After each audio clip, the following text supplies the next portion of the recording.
This is the KoperCrabb Podcast. Yeah! Episode 4 coming at you, motherfuckers. Navene Koperweis here. I'm Chaney Crabb. Chaney Crabb. Hell yeah. Chaney Crabb. Home base for underground musicians.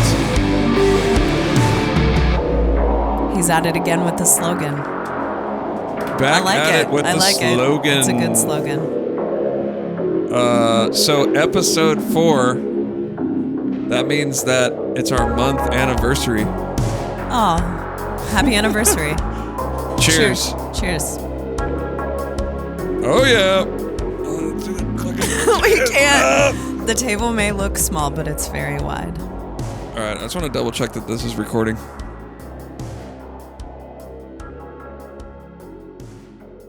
How's it looking?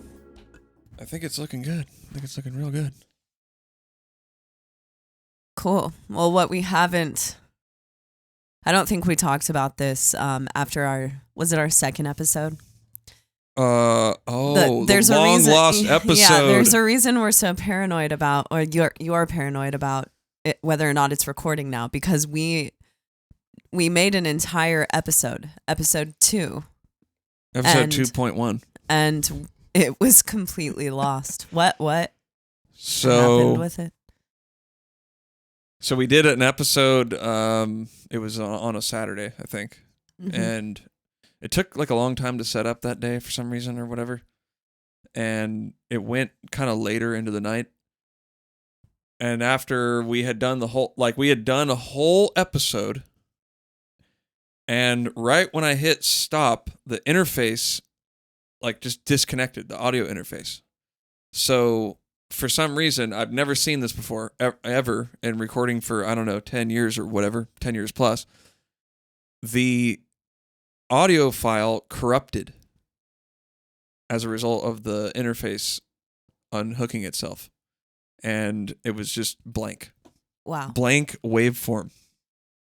Yeah, so that happened. I'm kind of glad it happened. I'm sure me too. that the episode we ended up using was much better. Yeah, we replaced the episode with, first of all, I was pissed. I was like, Yeah. I freaked. I was like, God damn it. There's this little lotion bottle on the table. I fucking hit it off the table. I don't remember that. Lost my temper. Like a moment of weakness. And then Chaney was like, we've talked about it before, that's our day to go out to dinner. And Chaney was like, all right, dude, just calm down. Let's go to Chili's. Mm-hmm. So we went to Chili's. We did. We even got one of those chocolate cake volcanoes. Lava cake. Oh man. Have you guys had the fucking good. Chili's lava cake? If you haven't, go eat some. Jesus Christ. And Chili's so now, good. they're always fucking emailing me and Chaney. Yeah, at least Come once a claim week. your free queso. I'm like, God damn it, dude. And we go back. Yeah, now we're on an Olive Garden kick. We're back to Hospitaliano. The Santa Cruz Olive Garden, though, it's like... Fucking it's chaos. It's popping off. There are so many people there every time that we go. It's chaos. I mean, you would think it's the most poppin' restaurant in Santa Cruz. I mean, it probably is. It's crazy. Let's be you can honest. wait, 45 minutes, an hour to get a table. And what's the population of Santa Cruz? It's around 50,000. Well, see. Okay, 50,000. There's probably 1% of Santa Cruz at Olive Garden. Okay, one thing about the Olive Garden is that if you haven't been to Santa Cruz or you're not from Santa Cruz, you don't know that Santa Cruz is very closed off to commercial establishments like Chili's, or for instance, we have one Chili's, and Olive Garden just came to town in November. And that's why it's such a big deal, right? That's why it's such a big deal, because Santa Cruz is very separated from the rest of California. I would say you have to cross a mountain range. Oh shit. You have to cross a mountain range to get to where we live. It's sort of like I like to think of it as like a island surrounded by land, by trees. That's exactly what it is. Well, a few years ago, there was a rainstorm that was so bad that. So to get into Santa Cruz, there are 3 highway entrances. Two. Mm-hmm. You can come in either through the north or south on Highway 1, or you can come in through the east on Highway 17. Right. And there's one other way to get here, but it's like a roundabout, and you got to go through all these mountains and stuff. Okay. And it totally sucks. So when this rainstorm happened a few years ago, it was so bad that there were mudslides on every highway to get into Santa Cruz. So you couldn't get in or out of Santa Cruz for a good day or two. I remember you. I was going to sleep in my car. I was like, fuck, because I work out of Santa Cruz. Mm-hmm. And it takes, I drive like an hour or whatever. Today I worked in San Francisco, which is an hour and a half away. No traffic. So it's brutal. Yeah, that's if you're, it's an hour and a half away if you're speeding no traffic. there. Yeah, no traffic. That's why I get up early. So I can just shuttle up there real quick before everybody wakes up. Then I can just have some fun at the gym or whatever before I go to work. Anyway, so yeah, there was a bunch of landslides, rain. When it rains a lot, trees start falling down, landslides, the highways get all blocked off. And I literally pulled over in Los Gatos. Los Gatos is like probably 15 miles down. Yeah. Highway 17, which is one of the 4 entrances into Santa Cruz. So Los Gatos is like the starting of Silicon Valley, I guess you could say. It's right next to Cupertino, which is like where Apple is and all that stuff. Oh, really? Like if you look on your iPhone, it'll say like Cupertino time instead of West Coast time. Yeah. It says it in there in the clock somewhere. I've seen that. I've noticed that. That's really weird. Yeah. So. But it's because Apple is there. Oh, yeah. Mm-hmm. Oh, that's like where Steve Jobs is from. Or was from. That's a nice touch. Cute. I'd do the same for Iowa. Yeah. Throw a little shout out. Oh! Des Moines time. Shout out to Iowa. We've already shot out Iowa, I think. Before. I'm sure. I talk about being from Iowa like at least once an hour. I love Iowa. Me too. But yeah, I couldn't get home, and I pulled over in my car, and I was like, all right, fuck it. I'm just going to go to sleep. Remember? I texted you. I was like, I'm just sleeping in the car. Fuck it. I can't get home. And then I remembered, okay, yeah, you can go get on 101 like you're going down to L.A., and from there, you can cut through the mountains. And it took forever, but I finally got it. I mean, it took probably 4 hours. No, I think it actually, I remember it took 6 to 8 hours. Oh, it was insanity. Home. Yeah, it was crazy. It sucked. So one of the pitfalls. That's something I'm working on, actually. I want to start getting more work closer to home because this commute's killing me. It sucks. I'm not one to, I try not to complain, but I, come up short sometimes. Yeah. I mean, I don't necessarily have to drive very far for my job. Well, one of my jobs is I take pictures of real estate throughout Santa Cruz and outside of Santa Cruz as well. So sometimes I have to drive a lot. It just depends on how many houses I'm taking photos of that day. And I don't like that. Yeah, it's terrible. It sucks. I mean, it's cute to go to 1 or 2 different places that are fairly close, but once you get stuck in around 2 p.m., Santa Cruz traffic is so slow. It sucks. Getting stuck in that for a little stretch of Highway 1 is pretty annoying, but yeah, driving will take it out of you.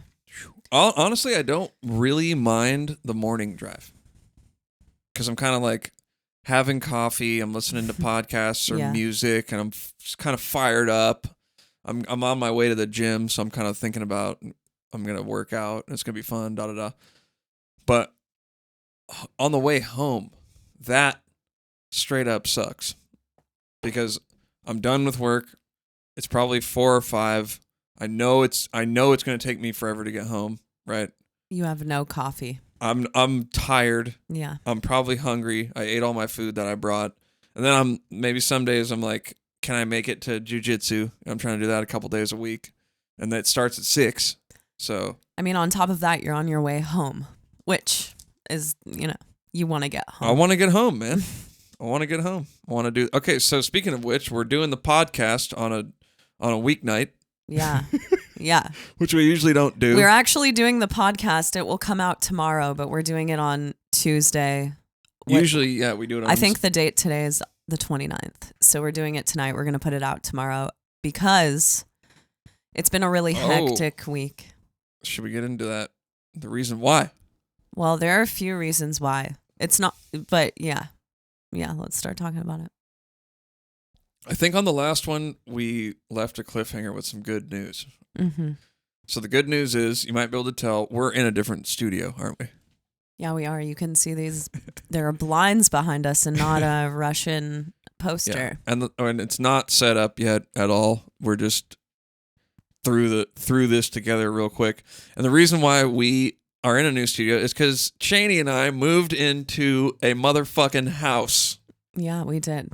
That's right, dude. A new house. A house. A house. Period. Okay, indoor plumbing. By ourselves, we have a fucking house, which is a very new thing for us. Because we have been living, and I think I've probably said it before, a barn. And I think people think that I'm joking when I say that. Mm-hmm. We've been living in a barn. Well, when I told our friend Jessica about that we lived in a barn, yeah, she thought that we meant a barn dominium. And she showed me what a barn dominium is. She showed me a picture of a barn dominium. And I mean, it's a barn that's a condominium. Yeah. It's the nicest barn you could ever imagine. And no, that is not the kind of barn we lived in. We lived in a real life.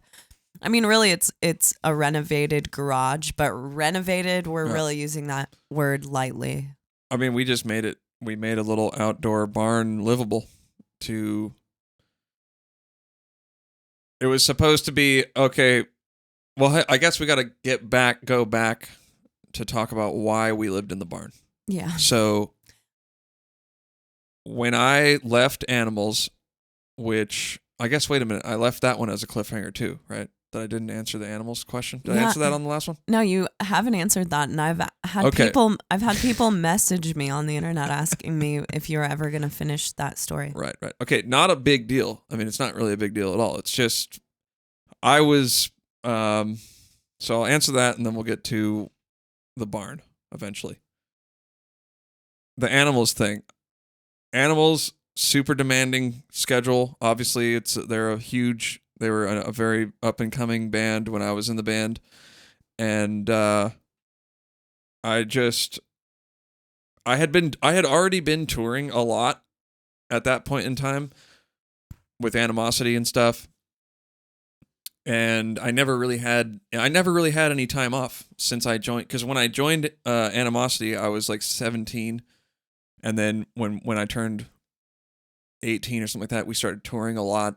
Yeah, but Animosity was not the first tour that you went on, right? Okay, yeah. So before that, I was in the band Hoods, hardcore band. Shout out to Hoods, sick hardcore band. Sacramento Hoods. Represent. And I did that because I wanted to go on tour. I had got out of high school early. I did this program here in Santa Cruz. I'm from here originally. So I was out of high school, and I was like, I'm wanting to go on tour. Fuck that. And Hoods needed a drummer, so boom, I went on tour. I was like 17, 16, whatever. Did a couple tours with them. Animosity gets out of high school. They start wanting to do the touring thing. So I had to, say, okay, sorry, Hoods, I got to go with Animosity. It's my main thing. We're doing whatever little local tours we had, and then we, it eventually grew and got bigger, and we started touring with legit bands. Origin was like one of our first tours. So sick. Yeah. Our first ever actual U.S. tour was Psyopus, Into the Moat, and Animosity. And then there was another band on there called Summer's End. I don't remember that band, but that's really weird. I had no idea that your first tour was with Into the Moat, that was our first actual full U.S. tour. Which is a coincidence because our guitar player, Travis, right, but he was in a band called Scale the Summit before he was in Entheos. But before Scale the Summit really started touring, his first tour was playing guitar for Into the Moat.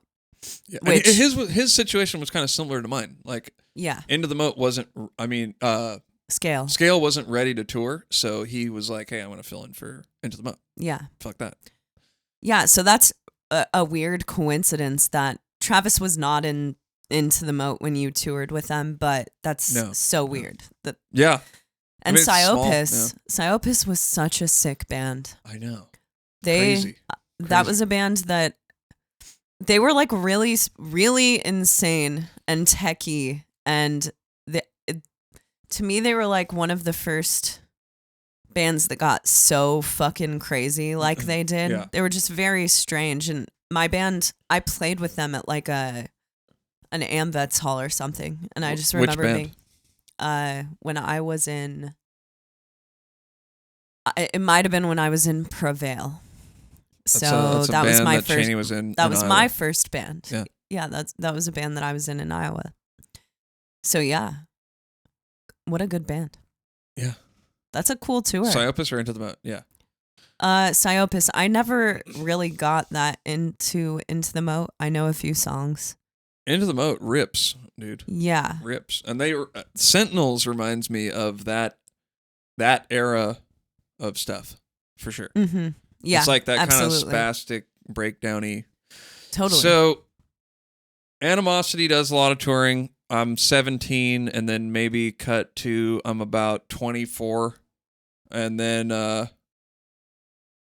it's sort of just like a lot of the singer wanted to go back to school. I want to do work on Flesh Rot, my side project thing, a lot. So I pretty much just did that.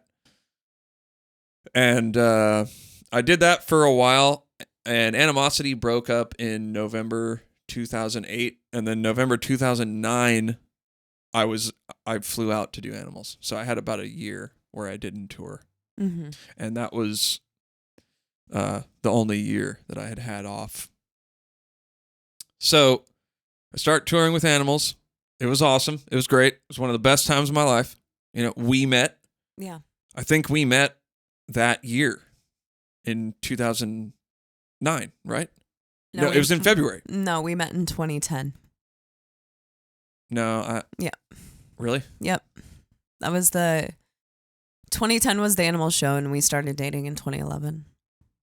Or 2010 was, let me clarify, the Animals show that my band opened for that we talked about in one of the episodes. Oh, because that was February. Previously. It was February. Yeah, it was very earlier. Got it. It was very early in the year, so it's easy to kind of I've mistook the time as because I joined Animals in November 2009.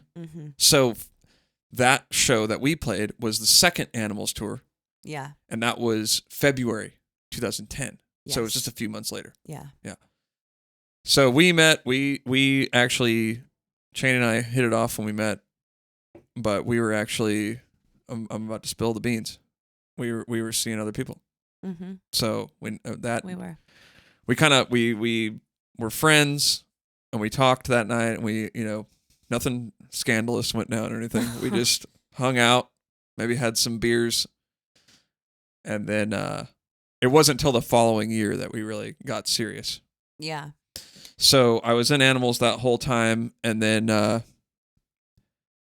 so with Animals, I got way into producing electronic music, and I just sort of wanted to not be in a touring band, and I wanted to work on my production skills, which I totally did. You remember I used to do that stuff like 12 hours a day. Oh yeah, that was all that you were doing. I was obsessed. Toward the end of our time living in Los Angeles, that was pretty much all that you did. That was all I did. Yeah. So and it was great. I got to hone in on my production skills. It's totally cool. And then of course were sort of fresh dating and stuff, and I wanted to spend more time with you, and it was awesome. It was super fun, and never regretted it for a second. Still don't. It's shaped who I am, and being in Animals made me a way better person and a better drummer, and not, and quitting the band and coming up here and doing all the stuff that we've done has made me amazing, and I don't regret anything that I've done ever. I never have for 1 second. Yeah, that's an awesome way to live life, I think, without any regrets.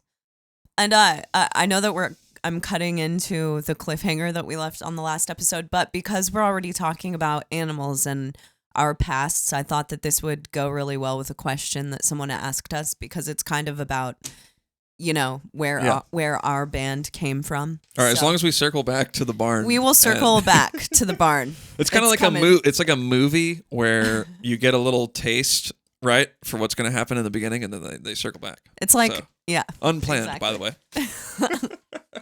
We do that a lot. It's okay. Okay, and if you see me looking over, I'm looking over to make sure that we're recording. I'm paranoid. How's it going so far? We're going good. We're 100%. That's good. Good to know. So Simon says, could you get it? Simon says. Oh man. Simon says, clap your hands. Simon says, could you tell me something about the history of how Entheos got together? And let's start there. Okay, yeah. So that could definitely cut into this story. Yeah. You want to tell it? Well, we both can. There's an interesting history in Entheos because you and our original guitar player, Frank Costa, and Evan Brewer, we're all in animosity together. Oh, yeah. You kind of explained before how you met Evan and Tosin, which was through them playing in Reflux and you guys playing together. Frank was obviously in a band with you from the time you were, how old? 16 years old. Oh yeah. So and I'm like a year and a half older than Frank. So holy shit. Yeah, these guys were like 14 and 15. Holy shit. I mean, because we were all the youngest guys at who went to hardcore shows. Mm-hmm. Like we're strictly came up in the hardcore scene. That was that, and I was sort of. I went to hardcore shows a lot because I love that atmosphere. I love the DIY. I love the, it's the fuck you attitude. So that was always what we went to. My brother too. He would come with me all the time. He was in Animosity. Well, yeah, for your brother. Yeah. Most people don't know that your brother Sean was the bass player of Animosity. Yeah. Before original bassist. Who joined? Well, not original. He's the second. He's the second bass player. The original bass player moved. So Sean would come with me to shows all the time, and that's how we met Leo, who's the vocalist of Animosity, and he had met these other two guys from high school, and then he started bringing the other two guys being Frank and Nick, who lives in the Philippines now. Okay. Nick was the original bass player, and then I remember one day Nick was like, "I'm gonna move to guitar," and we were like, "Well, who's gonna play bass?" And then he was like, "Frank and I already decided, dude. Sean will do it." And I don't even know if they knew that he could play bass or not. Could he play bass? Yeah.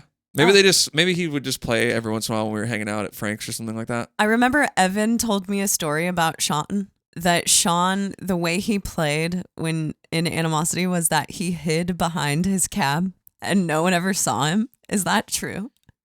I mean, he did it once. Oh. He's just kind of like a weird guy, Yeah, so yeah, totally. Weird stage antics. Of anyone doing that, I could see Sean doing it. So that makes sense. Yeah. So okay, that's how you met Frank and so yeah, and that's Evan. How I met all those guys, like I said, and we were really young, playing in the band and stuff. So that's how the story of how we met. Reflux on tour. That was like before the Into the Moat tour. That was more of it was like a run. When you're in a smaller, like a local band, you just do like these weird. Yeah, you do weekend warrior. Yeah, shit. or like you meet. I don't know. You hook it up on MySpace or something like that. I don't know. Yeah. This is before MySpace, actually. So let's it wasn't be real. You were not the person booking any of this shit. You just showed up for the show. Did not know shit. That's how I met Frank and Evan. Mm-hmm. And so I leave Animals. It's all on good terms. I love those guys. I miss them, to be honest with you. Me too. Yeah, and we lived there. Yeah, we lived in the animal. I mean, so we got to get the times because I moved in with you when you were moving in with Animals. Yep. And Tosin and Javier were moving from DC. Right. And Kalela lived there, who was dating Tosin, who is our friend, and I don't think Hov's girlfriend lived there.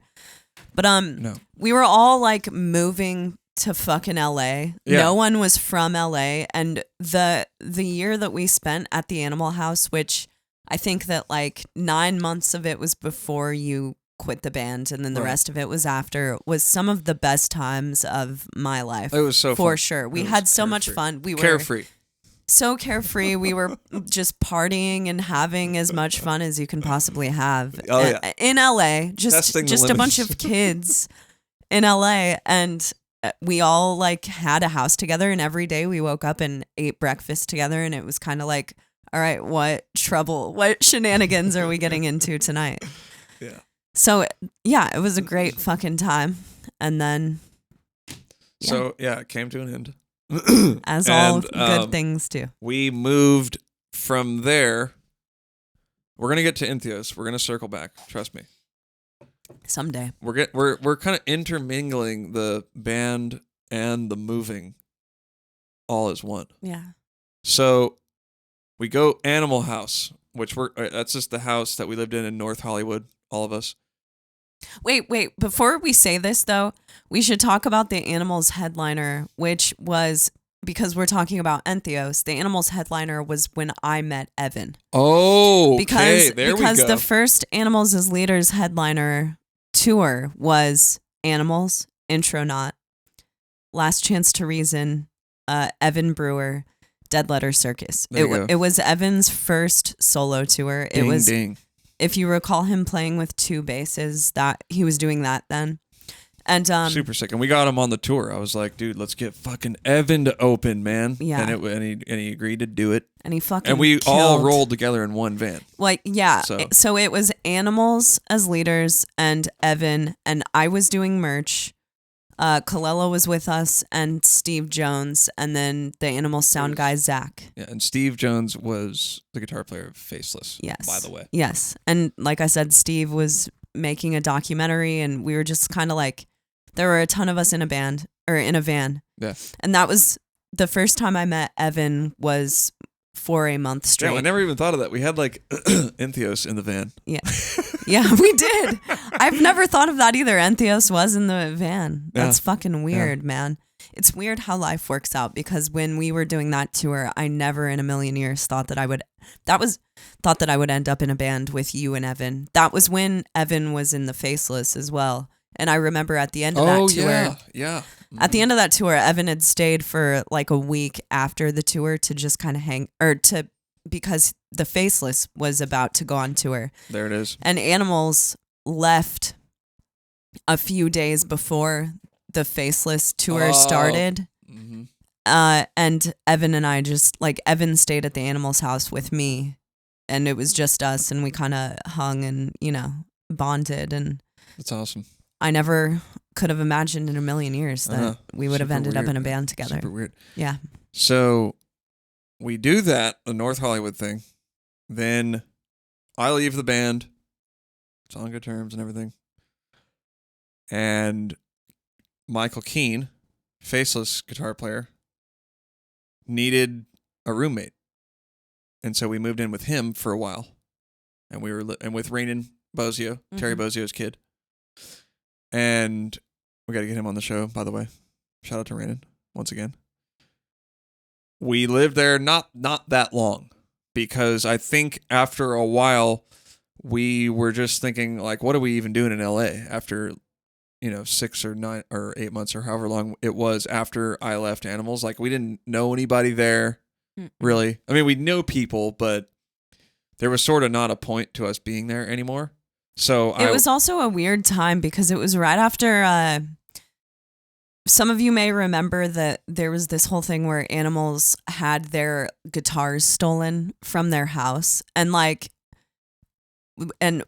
and I were the people who found the guitars gone. Yep. We went over to check on the house. We had been living with Keen, and we went over to check on the Animals' leader's house while they were gone on tour. And the guitars were gone. Hov's truck was gone. That was crazy. I remember calling Tosin and asking, or like texting him and saying, Dude, did you take all of your guitars on tour with you? Tosin. Like the dude's I'm sure he does now, but had at the time a lot of guitars. I mean, this was at the beginning of the band, and he had a shitload of guitars. There were a bunch of customs that were amazing. I think the first guitar Tosin had was in that collection, but we found that stolen. We found it. Yeah. And just a lot of shit like that had happened, and it was making us feel like I had stuff stolen out of the truck, like our van, my iPod, and I'm from Iowa. I'll reiterate that. I'm not used to that type of shit. I'm from Iowa, Crabb. I'm not used to that type of shit, really. Like I was not really down for the antics and the weird shit that was going on in LA. So that was kind of a part of. I remember like when you moved here, I had to be like, hey, listen, Chaney, you gotta, when you leave the car, you can't like leave stuff. Yeah. Laying around. You gotta put it up. You still tell me that if we're in San Francisco or Oakland, you're always like, okay, if you have anything that's valuable showing, you kind of have to stash it. Yeah. Santa Cruz is kind of not like that though. Santa Cruz isn't like that. No, I mean, but so after we left Keenes after probably 6 or 7 months in 2012. And in September of 2012, we moved to Santa Cruz. Yeah, so I'm from Santa Cruz, and I was like, all right, Chaney, my mom's got a house here. In the back, there's a barn. We can stay there for a while and figure out what we're going to do. That was the plan, right? Mm-hmm. So we had a minivan, right? We did. We had a gray minivan, and at the time, there was something wrong with the battery. And shit. So the drive, for those of you who don't know, the drive from Los Angeles to Santa Cruz is a good 6 or 7 hour drive from where we lived in Van Nuys. And the van, there was something wrong with the battery, or the battery kept dying, so we couldn't turn the van off the entire fucking ride. And on top of that, we had my crazy cat, Iggy. Right, R.I.P. Who I'd brought with me from Iowa. And he was kind of weird, and I had to like hold on to him the entire ride so that he wouldn't pant in his cat carrier. All of our stuff. And all of our stuff.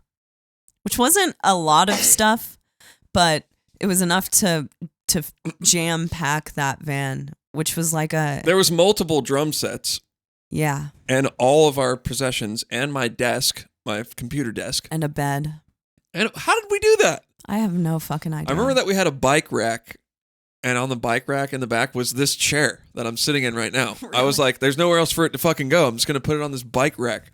Wow. And so we get it was funny. The funny part was that we got the van loaded. It took whatever, all day, however long. Completely stuff going all the way flowing up to the front where Chaney had to hold the cat. And won't start. Yeah. It wouldn't start at first, right? Are you fucking kidding me? Like everything was packed. I remember we tried it out the day before, and we were like, it wouldn't really work. Yeah, like it wouldn't really start. But we were like, fuck it. So dude, we got a jump start, and it was like, all right, don't turn the fucking thing off. So we got a jump start. Went up to this barn. We got a jump start. That's how we started the van. That's how we started it. With all the stuff in it. With all this, we were like, okay, all this stuff's in here. Let's just. I was like, I'm not turning this fucking van off until we get to Santa Cruz. So we get to Santa Cruz. We get in the barn, right? Wait, we didn't get in the barn right away because the barn at first was your mom's renovation. Was your mom's sewing room, right. And there was like cloth and dust and tables and shit all over. Yeah, so it's on a dirt driveway. So there's tons of, just dust gets kicked up by all the neighbors. Yeah. And on top of it, it's a fucking like, I love our barn. Oh, I have mad respect and love for our barn, but the reality is that it's kind of like a dilapidated, it's a barn decaying building. That's what it is. Yeah. So we totally did a good job with the refurb. We really did. We redid the floor. We went in. We kind of did go in. The floor was cement, so we painted the floor. We got like a concrete stain kit where you spray a little extra layer and it like looks kind of splattered, artsy. I mean, So- but it was still like a hippie, total hippie pad. but it was bougie. It was a bougie hippie pad. I mean, fuck. We're sitting here reminiscing all day, dude. I know. Let's go back. Well, no, I told Chaney, like, Chaney takes photos. I was like, dude, you need to take a pro photo of the barn so we can hang that up in our house anywhere we live. Well, because I want to look at that barn every day of my life. Seriously. Yeah. I mean, a lot of things did happen in that barn, and We started the band in the barn. Yeah, on the topic of Entheos, we started the band in the barn. Yeah. We got engaged when we were in that barn. Wow. We have Fuck, I been never through a thought lot of of that. shit in that barn. So we were in the barn forever. And we were supposed to just stay there for a little while, figure out what we're gonna do. Mhm. That didn't happen. We just were like, okay, the barn's not so bad. We're liking it here. And the band started. So how did the band start? Right. So, okay, now we're at the band. Do you want to tell the real story about how the band started? Like how you, like the birthday party thing, the whole enchilada. Ooh. We could spill. Like when Frank came to my birthday party? No, Frank. Like when you asked. When for your 30th birthday party you wanted to do something. Oh shit. Yeah. Okay. Because this I is got really how Entheos started. Because you were on tour. So you left on tour. Well, first we filmed a video of me. That wasn't first though. That Yeah. wasn't first. Yeah, it was me doing a cover of it. No. What was first? Wait, was it first? Yeah. Okay, yeah. Yeah, so okay, I you're right. filmed- Sorry. This is the show of me disagreeing with you and then being wrong. Yeah. The whole time. Every time. Fuck. But, So Chaney did the Veil of Maya thing. That's so her we claim took to a fame. video of the Veil of. There's a Veil of Maya video of me singing a Veil of Maya song up on the internet, and it went like kind of viral. I mean, It went a little viral, dude. It was went on a little Revolver, right? viral. Was it Revolver? yeah, it picked was it on up. Revolver. Revolver picked it up. So what was really cool about that was, so Brandon quit, hmm and I was doing a lot of electronic music, right? I had the stems for Veil of Maya. for the song Unbreakable. That's song- that's the song. Exactly. hmm Because I was doing like a little remix, and I texted Mark, and this wasn't even like a tryout, really, right? I mean, it was just sort of like The video I made was not a tryout. You had texted Mark way earlier in the year because I was like, I've always kind of known that I've always that's right, kind of that's known right. that my vocal range is similar to Brandon's. Like that's no secret. And I loved Veil of Maya. Like Common Man's Collapse was one of my fucking favorite albums of, back in the day. And so earlier in the year, I had Navene ask Mark because I knew Mark, I knew Veil. You want to refill? No, I'm good. But I had Navene ask Mark if it was cool if I put up a cover of the song over the instrumental version because I'm not the type of person who's trying to put up a fucking cover over someone else's vocals. Right. Yeah. So that was the cool part. I was like, yo, I got these stems. Is it cool if Chaney does a cover? She's a fan. Yeah. And So he was like, of course, duh. I mean, Yeah, he was down. And then, so I was reading online and I saw that Brandon had quit the band. And, as I said, I'd known that my style kind of matched his. So I was like, let's do it now. No, we were drinking coffee and I said we should go do it. Thank you. Right, I was like, we have to go do this. Okay, well, I agreed. Because my and I voice- was like, let's go do it now. Well, yeah, I couldn't have done it without you because you're the technological genius here. I mean, I wouldn't have done all that shit. So it did end up becoming a tryout. Right. Long story short, and I think that the reason I'm talking about this is because I think that kind of started to spark you thinking that we should be in a band together. Yeah. Well, it was cool that you had done, I mean, you did the systems thing, and then, which we've talked about. Yeah. And then doing that, it was just kind of like, well, I had already sort of been brainstorming about doing, I wanted to do a Navene K, which is my solo thing, electronic. I wanted to do like an electronic mixed with death metal song. That was sort of like my original idea that I wanted to do. And you were at the time we put out that video and I think that day you left to go to Europe to do a solo Navene K tour. Yes, right. That's opening where, for Animals and Tesseract. And there's a video of that online if any of you guys want to check it out. Yeah, you should. There's a whole set.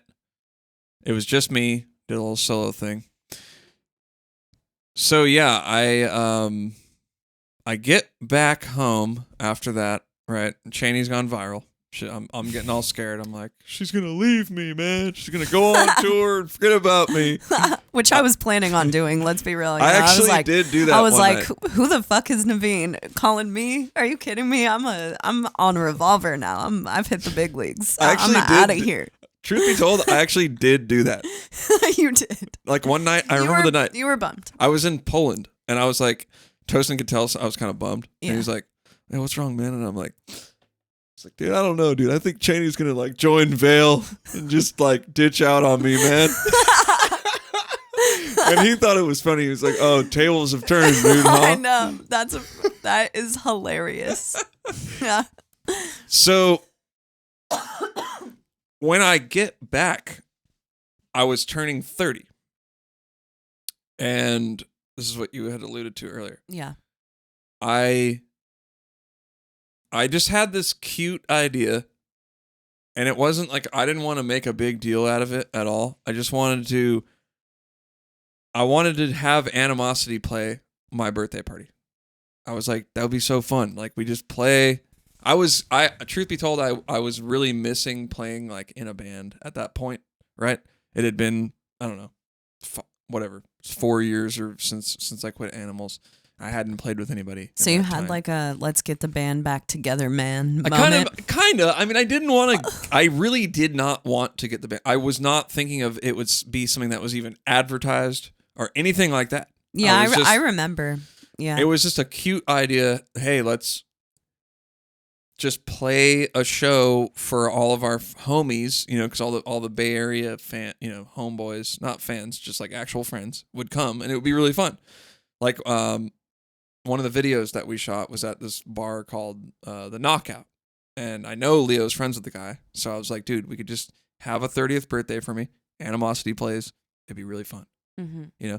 And for whatever reason, he wasn't into it. And he kind of jokingly, he was like, yeah, I'm not going to do that. You know, I don't want to do that. I'm doing my own thing now. I'm not trying to like... I think, like I said, he had the wrong idea. Like I was trying to get the band back together. I was really trying to just have some fun for my 30th birthday. So anyway, he was like, get Chaney to do it. I kind of jokingly. Yeah. And then I was like, oh, snap. Okay. Yeah. I'll start Animosity with Chaney. And that's what happened. Yeah, right? that is what happened. That's what happened. Well, and simultaneously, Frank had been hitting you up because Frank has always had. Right now, he has his own band called Realms of Vision, but that was sick band too. They're amazing, yeah. And I think I'm going to be doing never mind.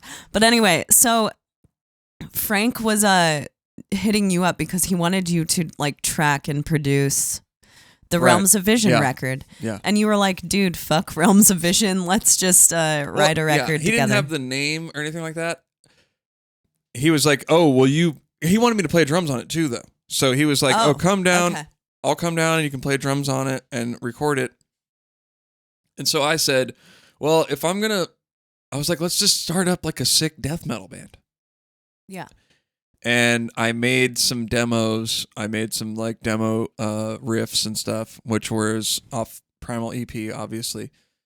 And then I was just talking to Evan. I wasn't, I didn't really think that he would want to do it. I didn't either. It was kind of a joke that we had been, that we threw back and forth. We were like, who's going to play bass? Yeah. And we talked about like maybe asking Sean, your brother. And then obviously, because Evan is our friend and like, you know, we both think very highly of Evan's playing.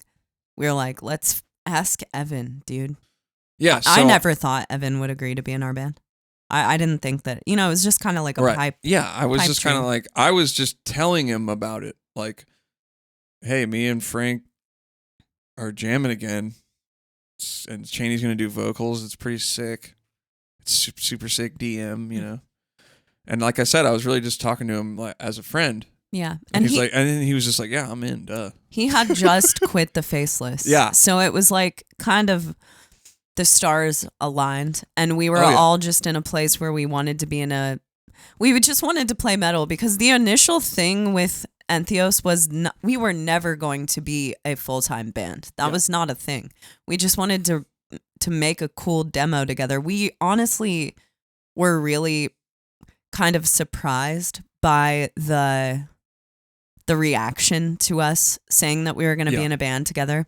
It kind of took off a little more than we ever expected it would. We got like a record, a label offer, and just all the sites that picked it up. Yeah, all the like, sites, and we got a tour fairly soon. And after. number one on Bandcamp. Yeah, number one. We're hella bragging right now, dude, whatever. We beat Pliny, which is like he showed us though in the long run. Yeah, I know.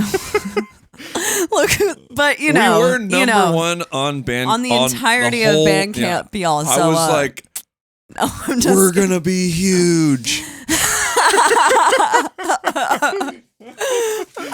Boy, were we wrong. Yes, that was sort of the coup de grace. But yeah, so it's like there was a much bigger reaction to the band than we thought there would be, and because of that, we just started to kind of run with it. Yeah. And so that was Evan, and that's how. Yeah, so it was Frank, Evan, me, Chaney, and that's where we were. That ties into the barn so that's a reason why we stayed in the barn for so long, because it was really cheap. Our rent was super low, and we could go on tour and stay there when we got back. So we were like, well, we can't really leave. Like, this is California. Rent's fucking through the roof. Yeah. So we stayed there for 4 extra years. Yeah, right? we did. I mean, that's really the reason why. The reason why is because we had Entheos. And Entheos, when you're building a band, the money that you're making, as we've said before, you're trying to funnel back into the band to help build the band. And when you're a baby band, you're not like your first guarantees are I can't remember our very first guarantees, but you're starting off in the $200 a night range. Oh, yeah. So it's like we were just kind of trying to get our bearing, and we sacrificed kind of having a normal life. And that's sort of what you need to be creative if you're going to be in an underground metal band. Absolutely. And one of the ways that we did it and got the shit off the ground was we're living in a fucking barn, dude. Yeah, we lived in a barn, and so what? Yeah, it really afforded us a lot of things. It did. Because there were times when had you and I been living in a house that required like normal Californian rent, because we literally live, like the barn was 2 miles from the ocean. We live in an ocean town. It's very expensive to live here. Yeah. So living in the barn afforded us, because we were paying less than what we would have had to pay in the middle of the country for our own apartment. Had a deal. And so living in the barn just really afforded us the ability to like get the band off the ground. And I honestly don't know if Entheos would have stuck around as long as we have or will continue to do if it hadn't been for your mom and the barn. Totally. Because your shout mom... out to Amy. Yeah, shout out. Your mom gave us a really great gift, and I think that, I know that I'll forever be grateful for that, because great place. She could have realistically rented the barn, even though we're talking about it as we are. She could have rented it out for way more than she did to us. Probably she double. Really, double at least. And she just really helped us out a lot, and the barn helped us out a lot. And she was also one of the original people that said that I should start a band with you. Mm-hmm. Yeah. Remember? Yep. She's like, why can't you just make one song with Chaney? Yeah. She's been our biggest fan the whole time. One of our biggest fans. So blessed to have a supportive mom. Absolutely. And so once we, so now we're in this house, which one day we were kind of, I've talked about on previous episodes that I kind of got into like budgeting money and that sort of thing, saving, which is actually something that's really creative, and I wouldn't have thought that before. That was always something I was interested in getting into, but Chaney, if you start budgeting and doing that stuff, you will feel like you got a raise. And I use the Every Dollar app, is what it's called. So shout out to Every Dollar. So once we started doing that over this year, we realized we started being a lot more responsible with the money aspect and monetary. And I applied this to the band, and we got into a whole different situation. And we realized, hey, we could actually afford something around here. Yeah. So we started looking, and we found this killer spot that is like, there's no neighbors. No. It's sort of a unique situation. It's in a bit of like an industrial.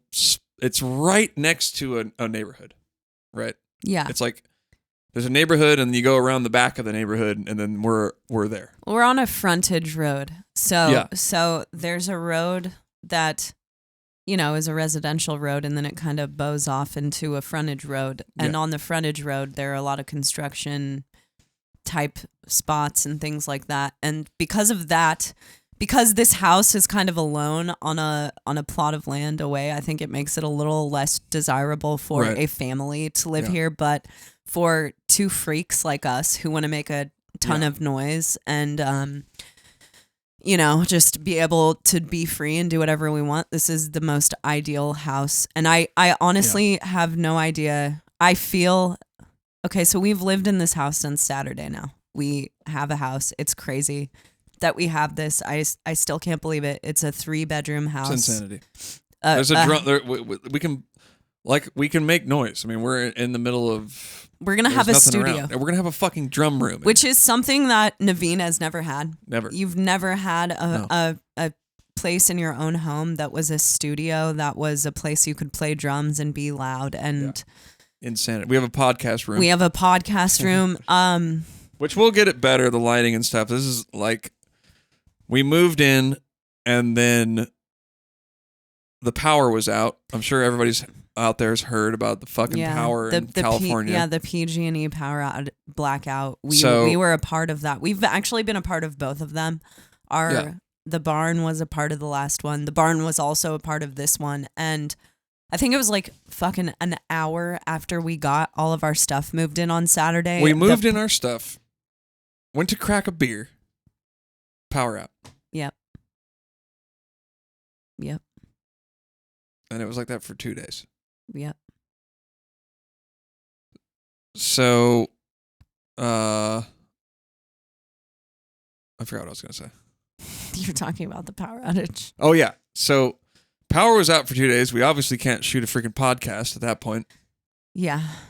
And then we were kind of just getting set up, and that leads us to now. Yeah. So we're shooting the pod because we're trying to get this shit out every Wednesday on time. I think the YouTube will probably be out a little late today because we don't have internet yet because we're in a new house. So I think Navene and it's about 10 o'clock right now, 9 o'clock. So I think we might run to a Starbucks or try to siphon the internet from somewhere to get this stuff uploaded. But yeah. But yeah, we wanted to get a show out regardless. So we were like, you know what? Let's just our stuff's not even all the way put away. It's like we're halfway moved in. Yeah. And we were just like, fuck it. We got to make a podcast. We said we are going to stick to the schedule. Totally. So let's stick to it. This is also going to open a lot of things for us as well, because we really didn't want to have guests over to the barn, because the barn was we were living in like a studio, no bedroom. It was just a studio, very small, and most of the room had been made into a podcast studio. So moving into this house was like a big step for us in being able to finally get guests over and have the experience for them that we really want this show to be. So, it's a really big deal. And every 5 minutes, I think of another reason why this is such a big deal for us. And Yeah, I'm feeling it feels very surreal right now. I can't believe we live in a house because we've been so used to being like wild animals for so long. Barn animals. Barn animals. And, we tour, so living in the barn wasn't much different from touring. Right. And I think we both just got used to it. And totally. So, yeah. And shout out to you, Chaney, for living in a barn for that long. Yeah, shout out to you, too. Appreciate you. Hey. We started the podcast in the barn. Yeah, we started the podcast in the barn. We saw a lot of shit in that barn, man. So this one, pour one out to the barn. I would pour one out to the barn if we didn't have, beautiful flooring in here. This house. In the barn, I would have poured one out on the cement floor, but now I've got stuff to look after. So yeah, we could be noisy there, but there was neighbors. Like we couldn't play drums there. Hell no, those walls were we were 3 feet from our neighbor. Yeah. So the videos that I post, the drum videos as of late, they're from a storage unit that I had that I turned into like a little drum room. And I was fucking stoked to get that, man. I think the only videos that have been in the barn. The Veil video. The Veil video was in the barn, and you and I posted a playthrough of An Ever Expanding Human. Yeah, where I'm on the E-kit. Yeah, and that was in the barn. So, yeah. So, Chaney and I are about to get weird on some fucking crazy music shit now that we can just make music whenever we feel like it. Yeah, we have a lot of weird ideas, so we'll see how that all... I had a super sick idea today at work, which, coming at you, you'll see it. Yeah, and hopefully... soon. Our next big goal is to, we're going to start putting together a schedule of getting Entheos done. Yep. So we're going to be doing that. And now guests can come through, hang out. There's plenty of space. Yeah, man. Motherfuckers. It's just, if you start really paying attention to your income and paying attention to the decisions you're making in spending and things like that, you can really change your life. Yeah.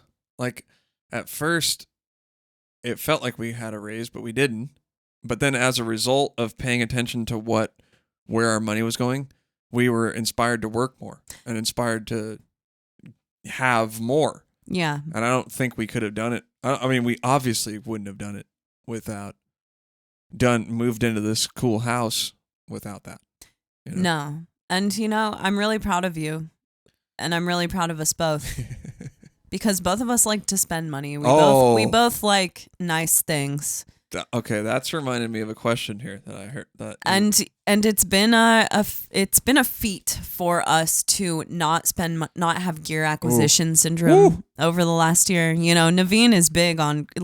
For the last 2 years, he'd been collecting Eurorack synths, which are a pretty penny. Oh, yeah. It's a pretty penny to get that shit. And you had a shoe collector's bug for a minute, and I sold all of it, by the way. Wow, you sold all of it. Yeah. I'm addicted to buying.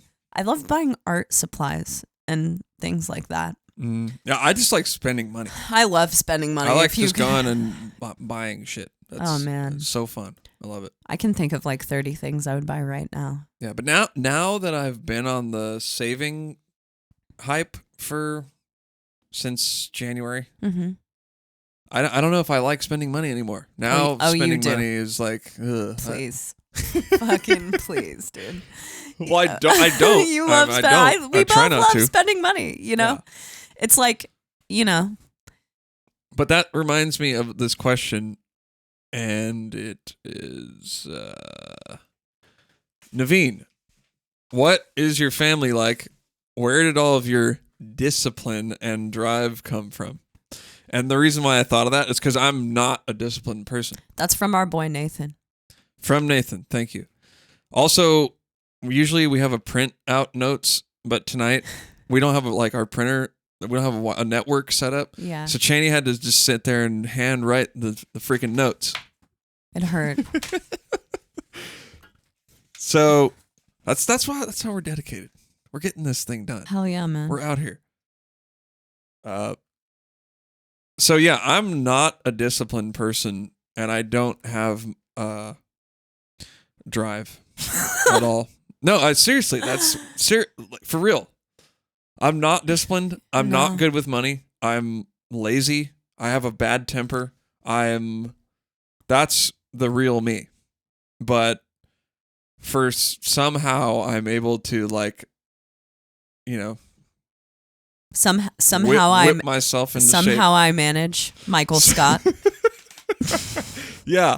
Hold on. Has anyone else been watching or listening to the Office podcast? I was wondering when that was because gonna come that up. shit is so good. Thank you. Office ladies. Yeah, Office ladies with Jenna. What's her last name? Jenna Fisher and Angela Kinsey. Yeah, who play Pam and Angela, who are secret BFFs in real life, which we find out such a good podcast. by watching the podcast. So what they're doing is they're going through every episode of The Office one by one and explaining them all. And they're only on episode 2 of season 1 right now.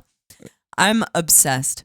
Dude, obviously the best idea for a podcast. Such a good idea. Are you kidding me? And one thing that you should know about us is that we have both seen every episode of The Office. You probably a little more by force because I put it on all the time, but you still love the show. Oh, of course. It's the best. We've probably seen every episode of The Office like 30 times. I don't know. I've watched it like over and over and over and over throughout the years of our relationship. Yeah, so I was in the Office Reddit subreddit, Dunder Mifflin, and somebody in there posted the Office Ladies podcast, and you were at work, and I texted it to you. I was like, dude, look at this podcast. Oh man, so good. It's just, it's everything you want to know about The Office. Yeah, it's also killer because it's like they started the podcast and they're like, yeah, we're not gonna try to. You know how sometimes people will be known for one thing, and then they go and try to do another thing. Like if we started a podcast about cooking. It's like it's like what the fuck? Why don't you talk about music? Exactly. Like talk about This is a podcast about being an underground musician. That's what we are. Yeah. And that's what everybody knows us for. So that's what it is. Home base for underground musicians, by the way.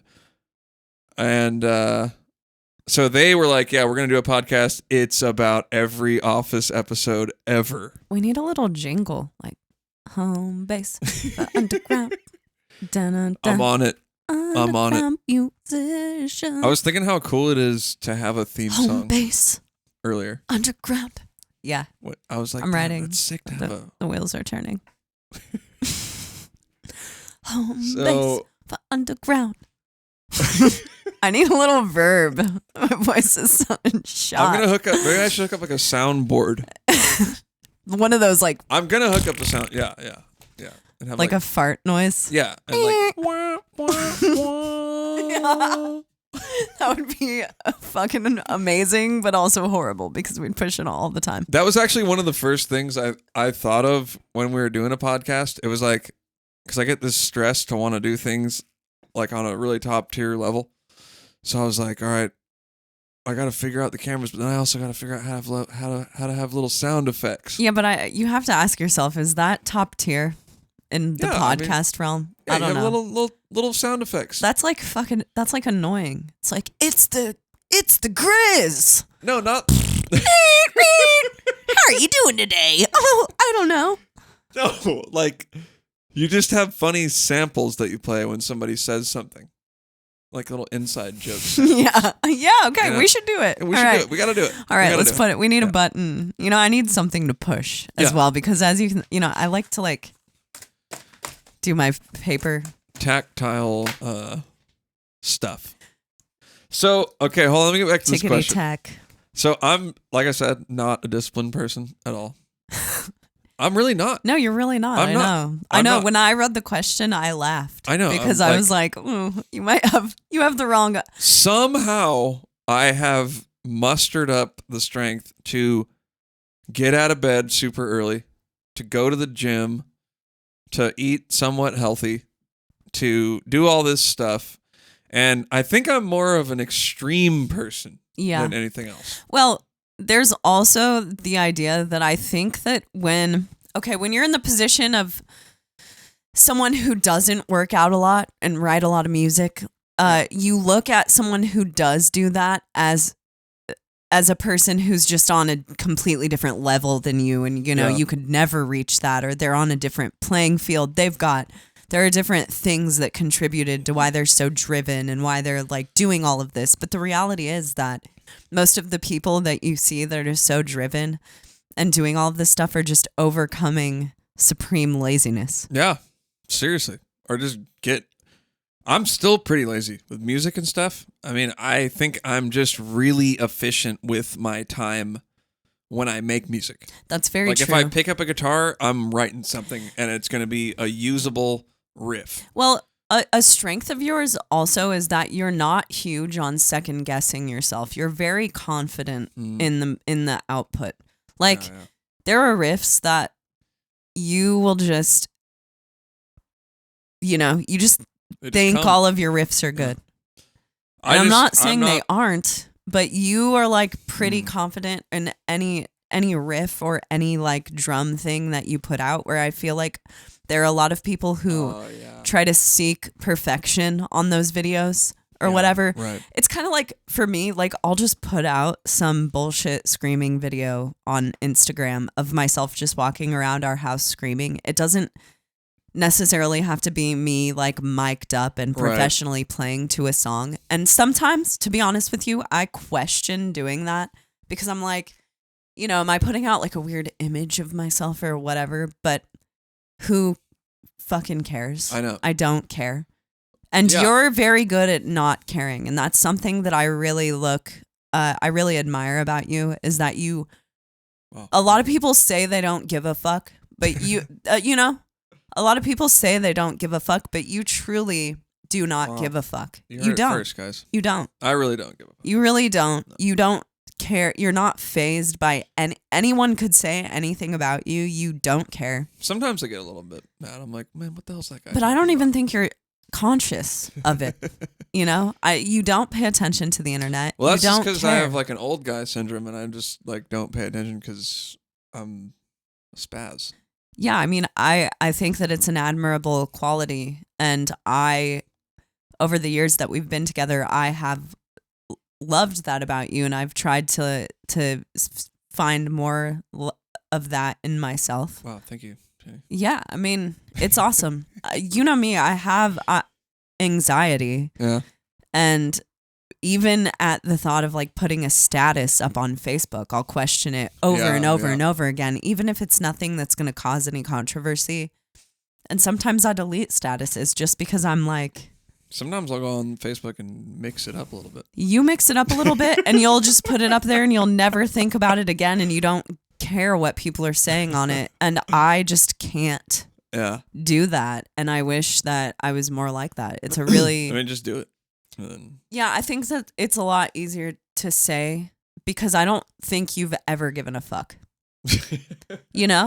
I mean, I think I have the benefit of being an existing person, like an existing musician and touring musician, before there was Facebook, before there was MySpace. Totally. And my brain was formed in that era, not,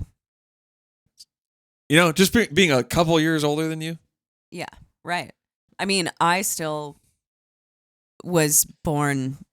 I was around before in the MySpace era. Yeah. Like we were kind of a part of the same era. You were like in the senior class when I was in the freshman class. Yeah, there you go. But I think that any sense of not giving a fuck that I have comes a lot from being able to be a part of the era pre-internet. Yeah. I mean, there's people who give way more of a fuck than you do. I mean, I've been around people who are a bit younger than me, and this doesn't make them a bad person, but I think it's kind of a product of when they were born. Does make them a bad person. That they will only talk about their subscribers. Oh, yeah. Like, I've been around actual conversations in backstage areas about people talking about their amount of subscribers, how many views they have, who has the most views. How do you get the most views? I want to make a video more like this person because they'll get more views, and so on and so forth. And honestly, I just can't keep up. No. I just can't keep up. I've never, I can't keep up. And I'm thankful to have been a part of the generation that I was just for that purpose. So I can definitely relate to that a bit. It's kind of a weird generation, right? Because I sort of get that. I'd be lying to you if I said that I never wanted a lot of views on a video or any of that stuff. Me too. But I don't thrive on it. Yeah, and I don't. It doesn't like drive me to. Because sometimes I'll be like, all right, that's it, dude. I'm doing fucking like one drum video on Instagram two drum videos every week, no matter what. I'm going to get my subscribers up or followers or whatever.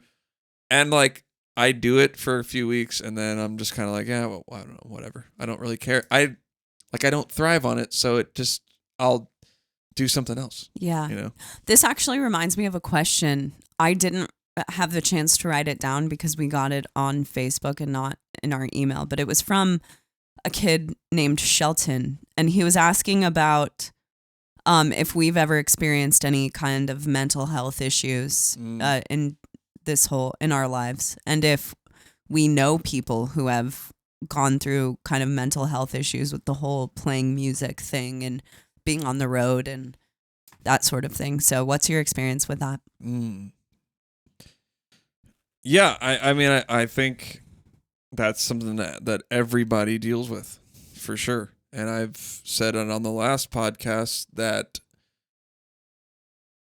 your mental health is something that you're always going to sort of struggle with. Just like your physical fitness, your mental fitness, it's something that you're always going to struggle with. And I try to convey myself as inspirational or positive a lot, for sure. If you follow me online, every once in a while I'll drop some sort of inspirational thing, quote, or whatever. But I don't feel like that all the time. No one does. No one does. And I think that's something to keep in mind. If someone is telling you that they feel like that all the time, they're lying. That is just a bold-faced lie. You can't. There's no. You don't. You're not going to be living as a human on this earth and just constantly bask in rays of positivity. No. That's just not how it works. And I mean, would you even want it to be like that? Would we be playing metal? No. If we were happy all the time. Exactly. If I hadn't have been a pissed off 13-year-old, then I wouldn't have gotten into metal. I think the same thing. Yeah, for sure. It's just that I personally, for me, and I'm sure for you, that's been a huge aggressive outlet. Aggressive, baby. It's aggressive as fuck. Like, let's not forget that we play a really aggressive style of music. Yeah. And that, I think, has been a huge relief for me. And, absolutely. You know, I've dealt with stuff. I've been extremely depressed. I have anxiety to this day. Like, I'm an anxious person. Totally. But yeah, I don't think that there's any one way for everyone to deal with that stuff. But for me, finding creative outlets and ways to get my energy out and, you know, eating healthy and making sure that I'm in kind of tip-top shape, that's been the real way to combat that for me. You gotta blow off steam. You have to. You gotta blow off steam. And I always have felt that music for me has kept me sane, because when I'm feeling like that, super down, or I like I mentioned earlier, I actually do have a really bad temper. I try to control it. And I try to combat all these things about myself that I don't like. I don't like that I'm a procrastinator. I don't like that I have a bad temper. I don't like that I'm fucking lazy and all this shit. So I try to kick myself in the pants and get myself going. But I think that you can channel that negative, or whatever you want to call it, angst, into something good. Absolutely. And most of the best music, or the best shit that I think I've made, has been when I'm kind of struggling a little bit. Me too. You know, I love to write. That's a huge thing for me, writing lyrics and writing poetry and stuff. And most of the best stuff that I think I've written has come out of a place of anger or sadness or just melancholy, anything, not pure happiness usually. Yeah, because it's raw, you know? You want that fucking raw emotion in there. Yeah. And if you don't have raw emotion, it's not going to be there. No. That's what's so sick You about... phone it in. If there's no raw emotion, you're pretty much just phoning it in. It's fake. Right. And it's you're putting something on. That's what's so sick about metal. Is that it's a place to be fucking raw. Yeah. That's why people get into extreme stuff. And I'm into it, that kind of stuff. Yeah, me too. Give me some of that. Yeah. Really, I think it's all about just learning to combat all of those feelings and aggressions, and it's always going to be there. That's the thing. It's always going to be there. It's not going anywhere. You just get better at dealing with it. Yeah. And like for me, for instance, today, I said earlier, I woke up at 5:30, drove to San Francisco. I hit the gym. Went to work. I got off at 5. And now I got an 80-mile drive home at 5, trying to get from San Francisco to Santa Cruz. You know, that's fucking rush hour. You got to go straight through Silicon Valley. And I was pissed. I was in the worst mood. And I just kept trying to tell myself, I wish that I could just be grateful and appreciative right now of what I have, you know? And I just couldn't. So then I was just like, you know what, man? Fuck it. I'll just have I was alone, obviously, talking to myself like a weirdo. I just told myself, hey, I'll just fucking blow off some steam. I'll just complain for 15 minutes, you know? And in my head, I was just like, this sucks. Fuck all this shit. You know? I was like, fuck this. This sucks. I don't want to do this anymore. But you can use that.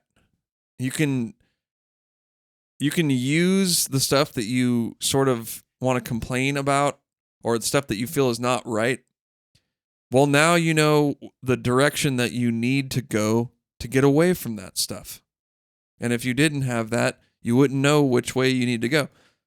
For me today, it was, I don't want to work this far away from home anymore. I want to work a little bit closer to home. So, dude, you better believe in the next month or so, I'm going to be taking steps to get work closer to home. There you go. So that's all. So that's not just sitting around and complaining. It's saying, this fucking sucks. What can I do now to make it not suck? Yeah. It's all about changing things for you for the better. You're never going to find someone who bases their entire life on complaining and thinking, woe is me, constantly, and never doing anything to change that. They're usually not going to end up being successful at that or in life in the long run. The self-deprecation and self-loathing just spirals.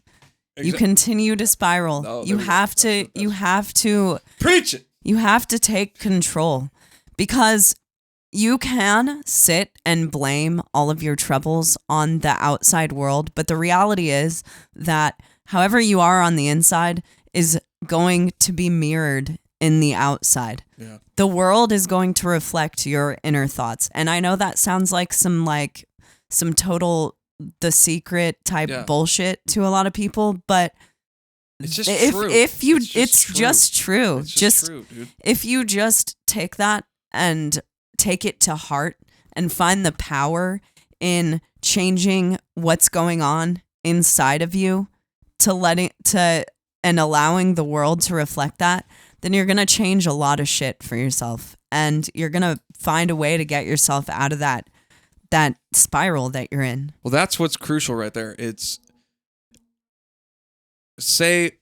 Like I said, for earlier, I'm like, give yourself 15 minutes to throw yourself a little pity party. Absolutely. Right? Everyone needs that. After 15 minutes, let's now figure out what we need to do to move forward and to move away from this thing. The problem happens where you start a pity party and it's not 15 minutes, it's 15-year pity party.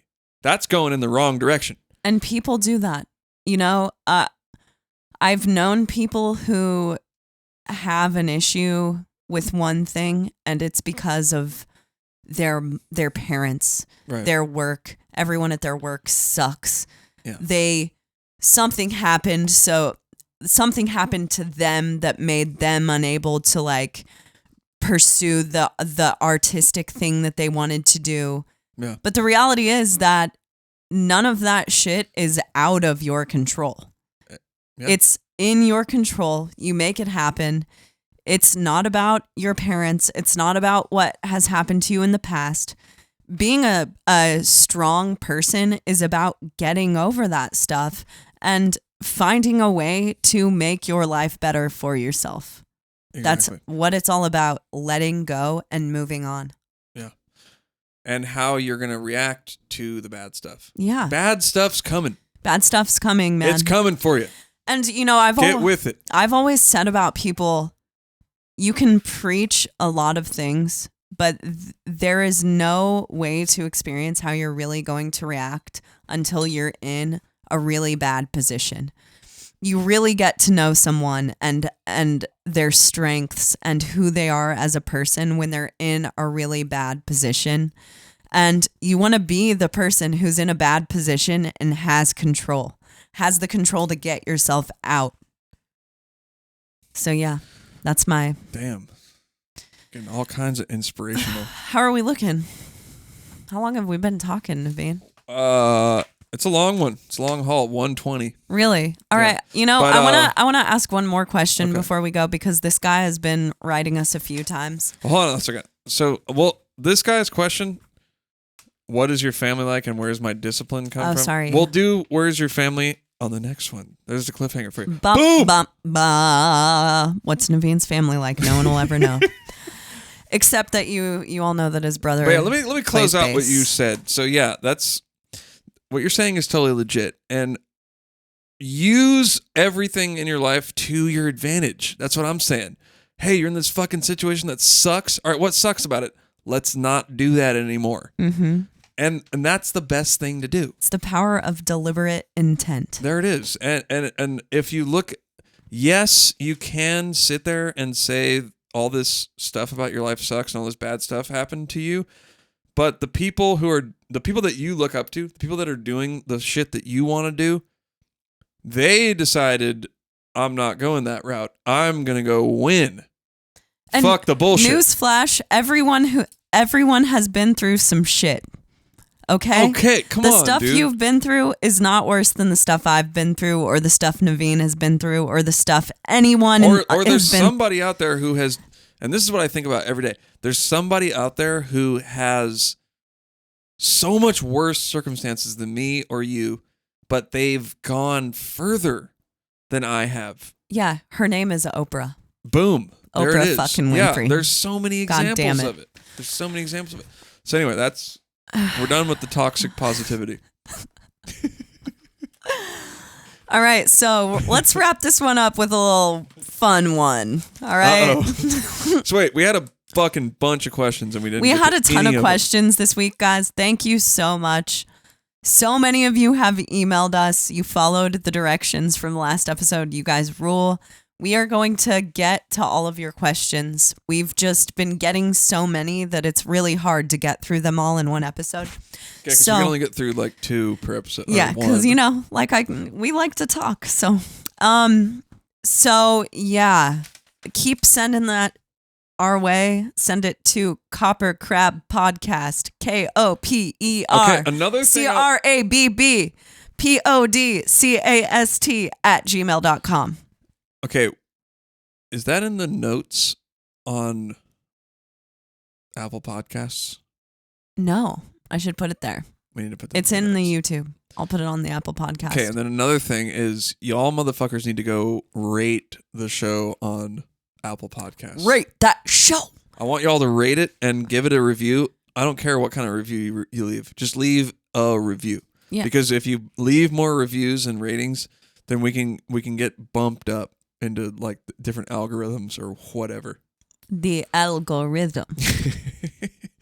So Leave a goddamn review. What are you doing? Get What are off you and leave doing? a review. What are you doing? Leave a review. I don't care if you leave a review, but I Navene do. cares. Leave a fucking review. God cares. Yes. Satan cares if, Satan, God, the Buddha, universe. the universe. If you're a new age or millennial. Ohm that shit Ohm to cares. the comment section. All right. So this last one, Matt wants to know, does anyone in the band of Entheos, I'm assuming, play video games? If so, what are their faves? Oh, shit. No. No, sorry, man. Don't waste time on fucking video No, games. stop. Okay, so here's the thing. You're a little like this. I'm like this. I have a few video games that I really love. I really love Fable 2. Yeah. Which I don't know why I'm naming them in this order because Fable is coming last. Grand Theft Auto 4 is like my favorite game. I've probably beat it like 3 times. Good I just game. like the real world aspect of it. I really like The Sims. Like I used to be obsessed with The Sims, staying up all night building those houses, and you know, Roller Coaster killing Tycoon. those Sims. That's my game. Yeah, I like Roller Coaster Tycoon. I like putting my Sims in small rooms and like burning them. So yeah, so for a little while, Yeah. I was into video games. that's kind of what Truth be happens told. to me. So for a while, I get into video games, and then I'm like, after a few weeks of being really into video games, I'm like, man, why am I like putting my Sims in the gym and like getting them all book smart and shit? I should be doing Yeah, this yeah, you should in be my doing it. real life. Like, That's kind of that's how I feel. It pops into my head every once in a while. I'm like, oh, because we have an Xbox with a bunch of games yeah. that I traded someone online. I traded somebody something for it online. So that's why we have all that stuff. Anyway, You also have a Switch that you bought on tour. Why? no, I sold it. Oh, I was wondering. When I went through I'm selling everything to clear off all the debt. You sold the Twitch? Is it a Twitch or a Switch? They're I both sold things. the Twitch. So I sold the Twitch, and that's one thing. I always think I'm gonna get into video games, and then I start doing it, and then I feel like I'm wasting time. Me too. It's just not my thing, man. I just have other stuff to do. And no, Travis does not play the video games. I think Tim does though. I don't know if he does or not. He has a Switch. Does he play it? I don't know. I don't think I don't so. see him play it. I never have seen him play it one time.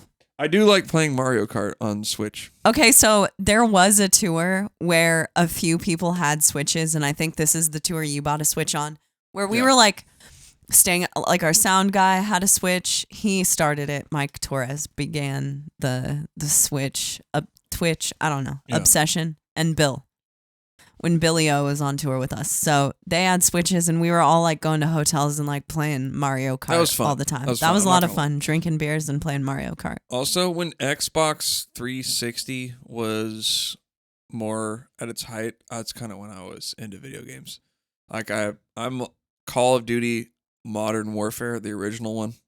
That's like my favorite game ever. Call of Duty is fun, but it just gets so hard Yeah. after a certain level, and I get dizzy. Video games make me very dizzy, going back to my motion sickness. Like, I used to play the Common Rugrats game theme. all the time on my PlayStation, and I just wanted to barf all the time. Damn it. That's a bummer. So, yeah. Also, Gears of War. That's a pretty sick game. Oh, I did play Halo Gears for a of- while. I was really into online Halo. You know, I'm more into that stuff. I really like, knowing that I have a rank, I like knowing that too, I'm yeah. better than a lot of people. Leveling. So, when I'm like killing all these people up on Halo, I'm feeling really good about myself. Also, truth be told, I suck on the controller. I'm like mouse and keyboard.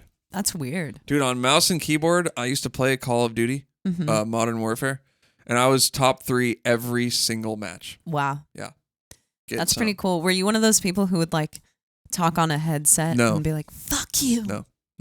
I'm not really like a hardcore gamer, but for some reason, I'm fucking sick with the mouse and keyboard. Yeah, and that's then there's weird. this one map that I never saw on 360, but they had it for PC. It's called Kill Zone. Mm-hmm. I think it's called Kill House. Kill House. So it's just chaos in there. And I was top 3 every time. Yeah, Kill House. Boom. Kill House sounds pretty Yeah, because it was so crazy. small. Like it was just you just get dropped in, and then it madness, and you would die like 1,000,000 times Kill per House. match. Yeah, it was the name. really fun.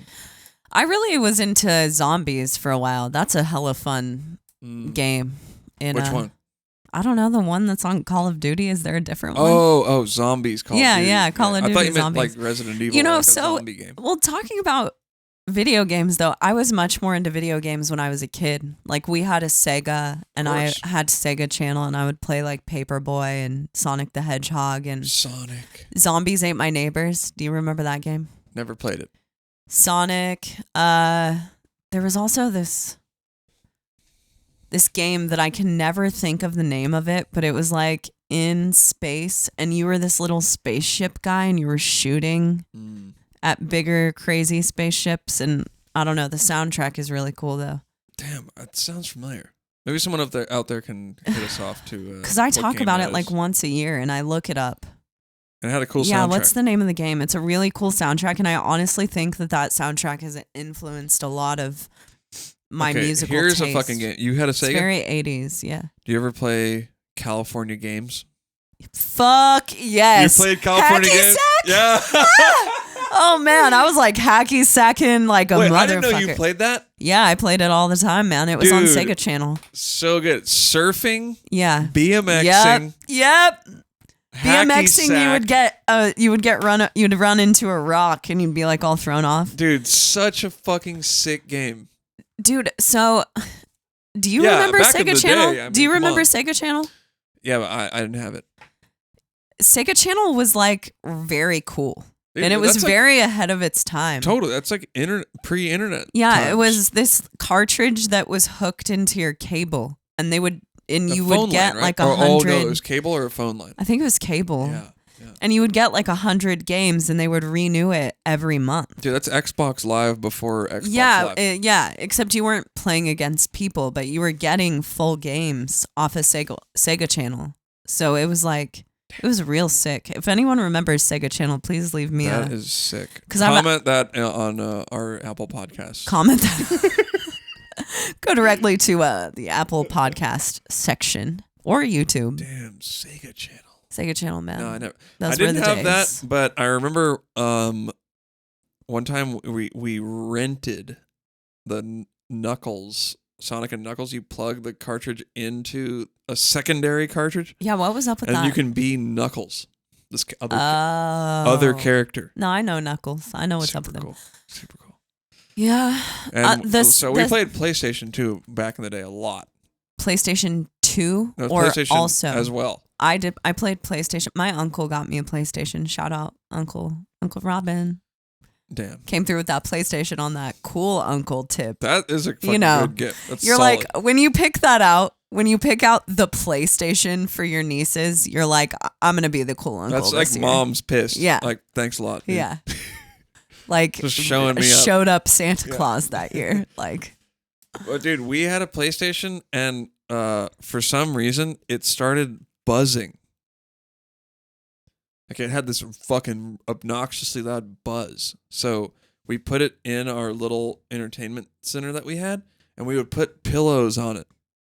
Oh my God. To like mask the buzzing sound. You know, now that I'm thinking about it, I think my uncle got me an Xbox.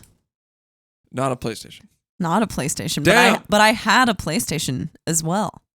I played Gran Turismo all the time. And do you remember that wet? You were like a water jet ski. Jet Moto. Dude, Jet Moto. Fucking Yeah. Jet Moto. So I would go good. rent that shit from the Family Video every Friday. Yeah. We used to play Jet Moto, Tony Hawk. Oh, dude. Are you fucking kidding me? Who wasn't fucking with Tony Hawk? Like, Yeah. if you weren't, then get the fuck out. So Tony Please. Hawk, Jet Moto, Crash Bandicoot. Crash Bandicoot. Did you ever bro. play that? I wasn't into Crash or Spyro. What? I was like over that shit. No. I don't like. I like a certain kind of game. I want to be a person, or I want to like be doing kick flips, Okay. or like racing. Or what about flip kicks? flip kicks? I'll do 180s. Anything you can do on Tony Hawk, pretty much. Yeah. So Tony Hawk was the shit, and Yep. then it was we played Crash Bandicoot. We had an N64 too. Yeah, I never got one of those. The problem with the N64 is the controller, the joystick. It would like get loose. Damn. Like it would get loose over time, and it would be like kind of floppy. You know what I'm saying? Yeah, I'm trying to think of The N64 controller was the worst fucking controller ever. That thing. It was not a joystick. It was a bummer stick. It sucks. It was a suck stick. And it was so fucking ugly. The only time I played N64 was when I went to my daycare provider's next door neighbor's house, and they had one, and we played. Did you ever play? The thing is, do you ever play? We played 007. Oh, That's damn. the only game I've played. See, that was sick. Yeah, that was 007 pretty was cool. sick, and so was Wave Race. I don't remember that one. See, Wave Race was like Jet Moto, but N64. It was so much better though. Like the graphics were way sicker. Oh yeah. I mean, I'm sure now. Yeah, it the looks graphics like on complete Wave Moto garbage. were shot. Yeah, I mean, I remember thinking as a 13-year-old, like, I think we can do a little better on this. I know. Like, and I bet if you are saw it kidding me? now, it would just be like horrifyingly It's just like bad. blocks. Yeah. Like horrible. Just the worst. But yeah, Yeah. Wave Race. I think that's what it's called. Yeah, Wave Race. It was super fun. Yeah, but really the most fun I have had on a video game in my life. Well, Grand Theft Auto, because like shooting people and then getting to go on dates and like drive around and steal cars and stuff. But The Sims, you can build houses on The Sims and like interior decorate a house. Yeah. Pretty much just got every person who is like into, Right. I was going to say every woman, but it's like, it's more than just women. A lot of men probably want to be interior designers too. I've never played it. But you can have a dog on that. More And, of a you roller take coaster care of it. tycoon guy. Well, Sims is weird because it's just like imitating life, except, it's I don't know, like if you're Second gonna work Life. out your sim, then just go work out. It's like Second Life. I'd really just do that stuff in my real life. Yeah, me too. So anyway, that's probably gonna wrap up this episode on that one. Episode 4. Episode 4 in the books. That's our month anniversary. We did it. Happy month. Yeah, Happy totally. 4th episode, y'all. But I hope we didn't leave an open-ended tangent in there I somewhere. think we did. Remember, we said we were gonna talk about something next No, time. we circled back. Oh, we're gonna talk about my family next time. Yeah. We may or may not. We also have another sweet reveal for the next episode. Yeah, we do. We're sitting on something. It's right over there, but we didn't want to show you guys because we're gonna wait for next week. That's right. Because we couldn't do new house reveal and this other thing reveal the same. Too many reveals. Are you Too many kidding reveals, me? Yeah. We No. need to save one for episode 5. For real. But hey, everybody have a freaking super sick Halloween. Yeah, 'Cause it's man. Halloween Go tomorrow. scare some people. Steal candy from babies and children, and Yeah. eat. And keep sending us the questions if you want. I think my mom is making cookies to pass out to trick or treaters. Damn. So head to her house. She makes really, really good cookies. She makes Oreo balls. Get some. Fire. My mom's Christmas. Explain what an Oreo ball is real quick. Okay, so here's what an Oreo ball is. An Oreo ball is a chopped up Oreo. It's crunched up. Okay, you crunch up the Oreo. Then you mix the Oreo with cream cheese. Right? Oh yeah. I'm with you. Trust me. You mix it in with cream cheese, and it just makes like this delicious concoction. The densest thing on earth. It's like Yeah, it's like a black hole. Yeah, it's like a dense, cakey Oreo thing. So anyway, then you take that and you form it into a ball and you freeze it for an hour or two, and you take that concoction and you dip it into melted chocolate. So good. So good. And there's peanut butter ones too. There are peanut version. butter ones too. My mom also makes banana bread and chocolate chip cookies. Chaney's mom comes through with fucking My mom sick. be baking. Yeah. She be baking. So now that we have this house, Chaney, what's up? Yeah, I think I'm gonna bake Christmas cookies. Seriously. I think I'm gonna go in for the holidays because usually like we spend pretty much every other Christmas here and in Iowa. And this year we're staying here and we got this new house, so we'll probably put up a tree.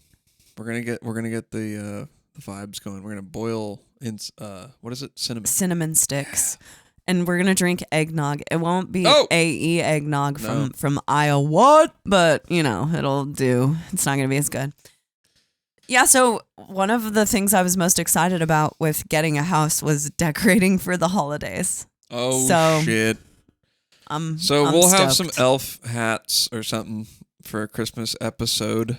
Yeah. And once again, thank you guys for watching, and keep tuning in. We're gonna keep doing the fucking show, man. And eventually we will have a guest. I know we talk about it every time. Yeah, well, now that we're in the house, we've been talking about guests. We've started reaching out to people. We're gonna book some motherfuckers. So if there's anyone that you guys would like to see us get on the show, preferably at this point from the Bay Area, because that's the most accessible thing for us right now. Yes. Send some names our way. We've got some ideas, but we're sure that you have some ideas that we aren't thinking about. So.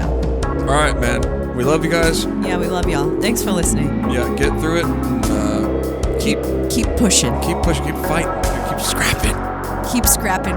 Keep taking that anger out on metal music. Oh, shit. And keep that head up. All right, we'll see you next week, everybody. Love you guys. Peace.